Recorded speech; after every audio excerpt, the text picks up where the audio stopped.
Florentino Pérez accuse ouvertement Barcelone d'avoir bénéficié d'un système ayant coûté cette Liga au Real Madrid. De l'autre, le Barça qui répond avec violence et traite les propos du président madrilène de pathétiques. La guerre entre les deux géants d'Espagne vient de franchir un nouveau cap, et l'affaire Negreira continue de jeter une ombre énorme sur tout le football espagnol. Le Clásico ne se joue plus seulement sur le terrain. Il se joue désormais devant les micros, dans les tribunaux, dans les médias, et chaque déclaration devient une bombe. Florentino Pérez a décidé de remettre le feu à une affaire déjà explosive. Selon lui, le Real Madrid aurait été victime pendant des années d'un système qui favorisait Barcelone.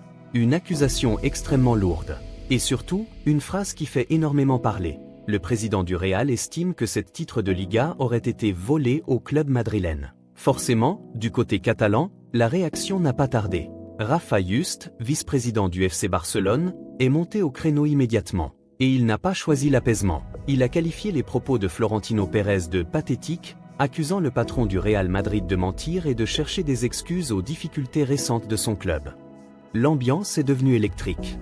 Parce qu'au-delà des mots, ce conflit touche directement à la crédibilité du football espagnol. Quand le président du plus grand club du monde accuse indirectement son rival historique d'avoir bénéficié d'un système arbitral douteux pendant des années, l'impact est gigantesque.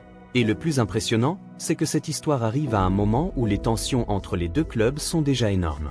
Le Real Madrid sort de plusieurs polémiques arbitrales en Liga. Barcelone, lui, reste constamment associé à l'affaire Negreira. Chaque décision arbitrale est désormais analysée comme une preuve potentielle de favoritisme. Chaque erreur devient un sujet national en Espagne. Le football espagnol ressemble aujourd'hui à une guerre permanente. Et pour comprendre pourquoi cette affaire provoque autant de colère, il faut revenir sur ce fameux scandale Negreira. Tout a commencé lorsque des révélations ont montré que Barcelone avait effectué pendant plusieurs années des paiements à José María Enríquez Negreira, ancien vice-président du comité arbitral espagnol.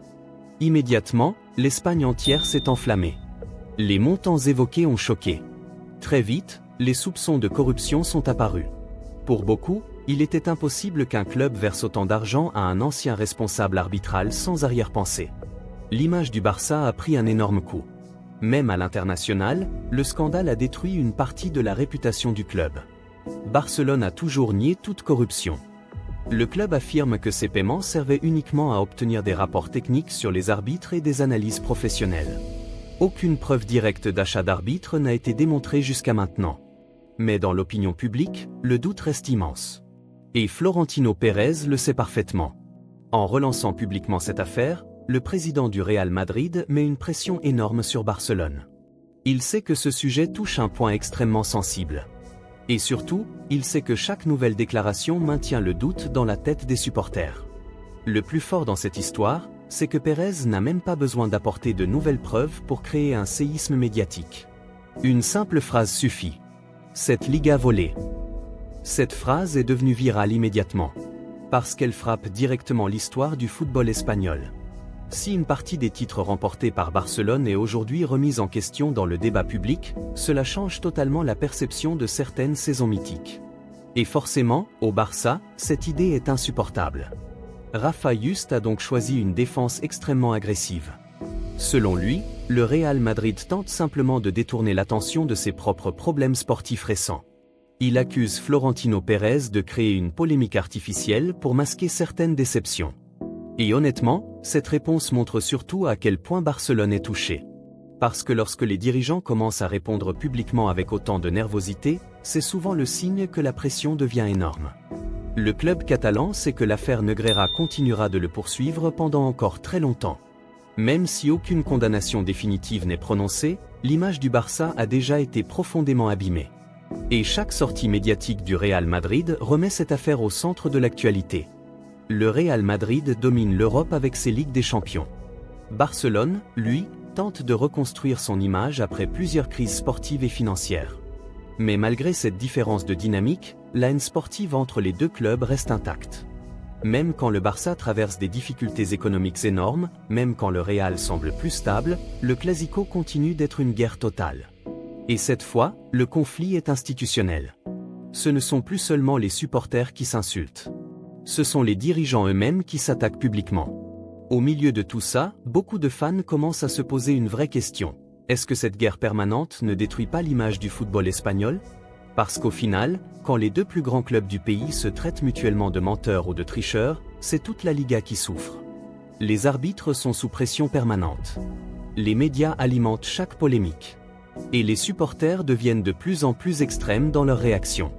Le football espagnol semble vivre dans une tension constante. Mais ce qui inquiète encore plus certains observateurs, c'est que cette affaire pourrait durer pendant des années. Les enquêtes autour du dossier Negreira avancent lentement. Les procédures judiciaires sont complexes. Et tant qu'il n'y aura pas de conclusion définitive, chaque camp continuera d'utiliser cette affaire comme une arme politique et médiatique. Florentino Pérez le sait. Barcelone le sait aussi. C'est pour cela que chaque déclaration devient une bataille stratégique. Et honnêtement, beaucoup de supporters adorent ce chaos. Parce que cette rivalité entre le Real Madrid et Barcelone est différente de toutes les autres rivalités du football mondial. Elle mélange le sport, la politique, l'histoire, l'identité régionale, le pouvoir économique et médiatique. Quand ces deux clubs se déclarent la guerre, l'Europe entière regarde. D'ailleurs, cette nouvelle attaque de Florentino Pérez arrive dans un contexte particulier. Le Real Madrid prépare déjà l'avenir avec une nouvelle génération impressionnante. Pendant ce temps, Barcelone tente de revenir au sommet avec ses jeunes talents et ses ambitions retrouvées. Le duel sportif entre les deux clubs promet déjà énormément pour les prochaines saisons. Le dirigeant barcelonais considère que Florentino Pérez dépasse les limites avec ses déclarations. Selon lui, parler de titres volés est totalement irresponsable. Mais du côté madrilène, beaucoup pensent au contraire que Pérez dit tout haut ce que certains pensent depuis longtemps. Voilà pourquoi cette affaire est aussi explosive. Il ne s'agit pas seulement de football. Il s'agit de confiance.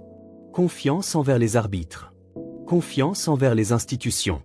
Confiance envers l'histoire même de la Liga. Et tant que l'affaire Negreira ne sera pas totalement réglée, cette guerre continuera. Une chose est certaine, le prochain Clasico sera brûlant. L'ambiance sera irrespirable. Chaque faute sera sifflée sous pression. Chaque décision arbitrale fera polémique. Et les regards du monde entier seront tournés vers l'Espagne. Parce que quand Barcelone et le Real Madrid s'attaquent de cette manière, le football mondial s'arrête pour regarder.